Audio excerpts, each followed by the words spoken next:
Bulletin के आगाज में आपको बताएंगे कराची के मुख्तलिफ इलाकों में वक्फे वक्फे से बारिश का सिलसिला जारी है। जिला वस्ती, गरबी, जनूबी और शर्की में जल थल एक हो गया। सड़कें नदी नालों का मंजर पेश करने लगी। डिफेंस खयाबान शहबाज में 2 फुट पानी जमा हो चुका है। ईद कुर्बान का दूसरा रोज़ है। कुर्बानी का सिलसिला आज भी जारी रहेगा। ऐसे में आवाम को मुश्किलात का सामना करना पड़ रहा है क्योंकि कराची पानी में डूबा हुआ है। कराची के मुख्तलिफ इलाकों में वक्फे वक्फे से बारिश का सिलसिला जारी है। मुख्तलिफ मनाजिर भी आप मुलाहिजा कर सकते हैं।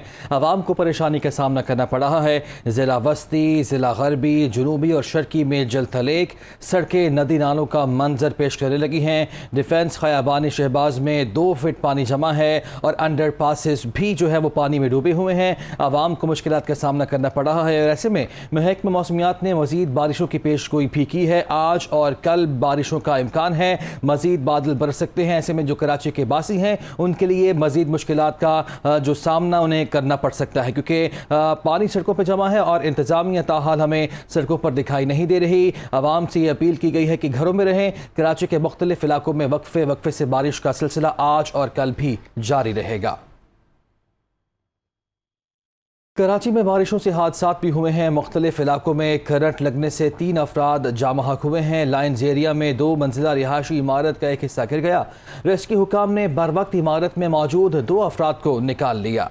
कराची में बारिशों से हादसात और मुख्तलिफ इलाकों में करंट लगने से 3 अफराद जाम बहक हो गए। लाइन्स एरिया में 2 मंजिला रिहायशी इमारत का एक हिस्सा गिर गया। रेस्क्यू हुकाम ने बर वक्त इमारत में मौजूद 2 अफराद को निकाल लिया है। तो कराची में बारिश के बाद की सूरत हाल ये है कि करंट लगने के वाकयात में भी इजाफा हो गया है। मुख्तलिफ इलाकों में करंट लगने से 3 अफराद जान की बाजी हार चुके हैं। लाइन्स एरिया में 2 मंजिला रिहायशी इमारत का एक हिस्सा गिर गया। रेस्क्यू हुकाम ने बर वक्त इमारत में मौजूद 2 अफराद को निकाल लिया है और यहाँ भी इस वक्त इंतजामिया खामोश तमाशाई नजर आ रही है। बारिश के बाद की सूरत हाल को कंट्रोल करने के लिए कोई इंतजामात नजर नहीं आ रहे। हर साल बरसात के बाद कराची का डूबना रिवायत बन गया, मगर हुक्मरानों को होश नहीं। ईद के दूसरे रोज बारिश में जिला जनूबी सबसे ज्यादा मुतासिर है। शाहीन कॉम्प्लेक्स, आर्ट्स काउंसिल और दीगर मकामात पर भी पानी जमा हो गया है। तफसीलात से आगाह कर रहे हैं दुनिया न्यूज़ के नुमाइंदे शाहमीर खान। जी बिल्कुल, इस वक्त हम मौजूद हैं शाहीन कॉम्प्लेक्स के मुकाम पे। डिस्ट्रिक्ट साउथ का इलाका है। जैसा कि मैंने आपको पहले भी बताया कि सबसे ज़्यादा बारिशों से डिस्ट्रिक्ट साउथ जो है वो मुतासर हुआ है। शाहीन कॉम्प्लेक्स की बात की जाए तो इस वक्त शाहीन कॉम्प्लेक्स चारों तरफ से जो है वो पानी में डूबा हुआ दिखाई दे रहा है। कोई शारा भी यहाँ पे ऐसी नहीं है जो कि जहाँ से पानी निकल गया हो। मेरे कैमरामैन दानिश आपको दिखाते चलें तो ये शाहीन कॉम्प्लेक्स जाने वाली रोड है। आप देख सकते हैं इस वक्त मुकम्मल तौर पे जो है वो ज़ेर आब है। तकरीबन 3 से 4 फीट तक जो है यहाँ पे पानी जमा है। रोड और फुटपाथ दोनों बराबर हो चुके हैं। कोई भी पानी की निकासी के लिए इंतजाम जो है वो अब तक शुरू नहीं हुए हैं। लोग जो यहाँ से गुजर रहे हैं गाड़ियों में, रिक्शों में, मोटरसाइकिलों में शदीद परेशानी से जो है वो उनको गुजरना पड़ रहा है। मोटरसाइकिलों का तो यहाँ से गुजरना मुमकिन ही नहीं है। लोग पैदल जा रहे हैं, कुछ गाड़ियाँ जा रही हैं तो उनके भी बंद होने के खतरात हैं। एक यहाँ पे जो है आप देख सकते हैं पंप भी रखा हुआ है जो कि यहाँ से पानी की निकालने के लिए रखा गया था, लेकिन वो भी एक्टिव दिखाई नहीं दे रहा है।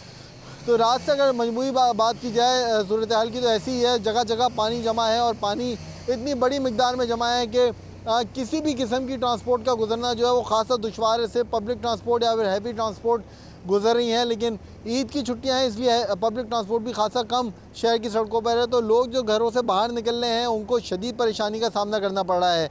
महकमा मौसमियात की जानिब से बोला गया है कि बारिशों का सिलसिला जो है जारी रहेगा और अगर यही सूरत हाल रही, ऐसे ही अब्र रहमत बरसता रहा और इंतज़ामिया गायब रही तो यही अब्र रहमत कराची वालों के लिए हमेशा की तरह जहमत ही बनेगा। पुलिस और रेंजर्स की हम देख रहे हैं कि जगह जगह गश्त हो रहा है, एहलकार मौजूद है, लेकिन KMC, DMC, इंतज़ामिया का कोई अमला भी जो है वो सड़कों पर नज़र नहीं आ रहा है जो कि इस पानी की निकासी के लिए इंतजाम करे। और वक्त गुजरने के साथ साथ यही पानी का लेवल जो है वो बढ़ता जा रहा है। जी।